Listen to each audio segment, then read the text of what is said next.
شہادت و کباب یہ صرف حضور محبوب کریم محمد مصطفیٰ کی 23 سالہ دور میں صرف مدنی دور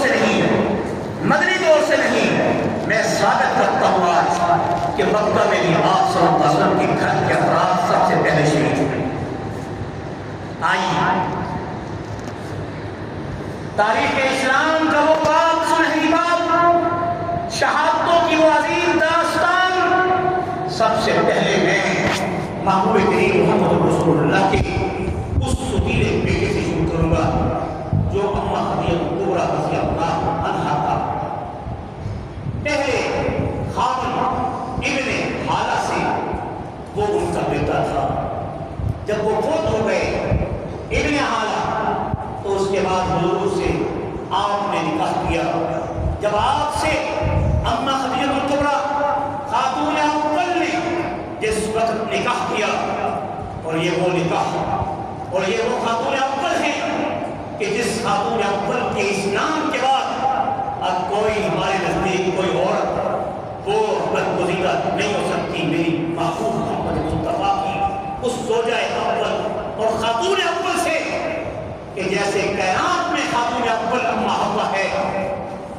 کائنات میں خاتون اول اماں حوا ہے، مقام اور رفعت اور شان میں، اور پھر محبوب کریم محمد مصطفیٰ کی ختم نبوت میں جس نے کردار ادا کیا، جس نے مال ادا کیا، جس نے جان ادا کی، جس نے کاروبار ادا کیا، جس نے سارا پیسہ حضور کی ختم نبوت پر خرچ کر کے اپنے 25 سال دور کے دور نبوت میں جب پہلی باری میرے محبوب محمد مصطفیٰ پہ آئی، اس وقت میرے محبوب کی عمر 40 سال تھی۔ اماں خدیجہ کبریٰ رضی اللہ عنہا سے جب حضور نے نکاح کیا تو حضور کی عمر 25 سال تھی۔ 25 سال کا عرصہ گزرنے کے ساتھ اسی دوران جب نبوت کی پہلی وحی آتی ہے، سب سے پہلا دراصہ دینے والی، سب سے پہلی دھارس باندھنے والی، سب سے پہلے محبوب کریم محمد مصطفیٰ پر اس وحی نبوت کے اس بوجھ کو، جس بوجھ کو آسمان میں اٹھا کرتے تھے، جس کو زمینوں نے انکار، جنہوں نے پہاڑوں نے انکار کیا تھا، وہ بوجھ نبوت پر حضور پہ آ کے نازل ہوتا ہے۔ کب کبھی تاری ہوتی ہے، گھر داخل ہوتے ہیں، زمبلونی کہتے ہیں کہ اب میری حالت بڑی ہی عجیب ہے۔ اماں خدیجہ کبریٰ کہتی ہے میرے محبوب اللہ کے پیغمبر جس وحی کو آپ لے کے آئے ہیں وہ رب آپ کو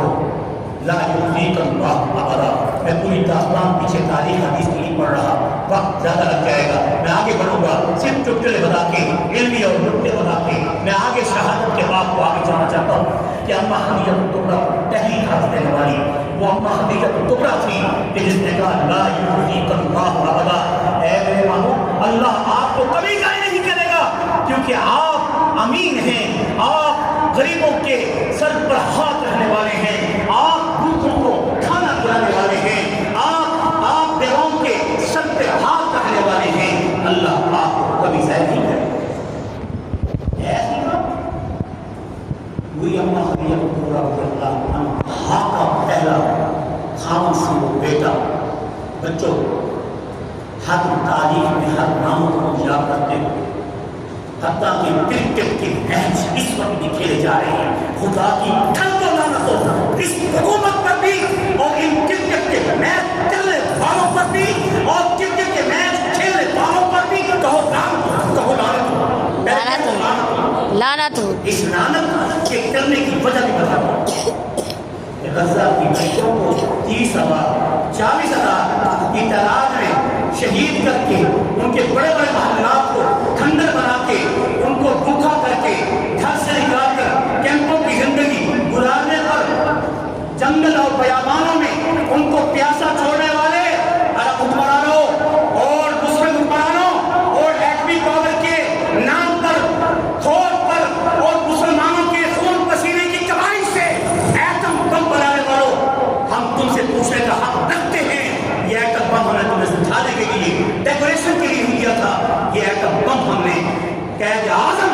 محمد علی جناح کے کہنے پر کہ ہم ایک ایسی فلاحی ریاست بنائیں گے جس فلاحی ریاست میں ہر مسلم حکومت کا، ہر مسلم مظلوم کا یہ ملک اس کی پاسداری سے نہیں کرے گا بلکہ ان کے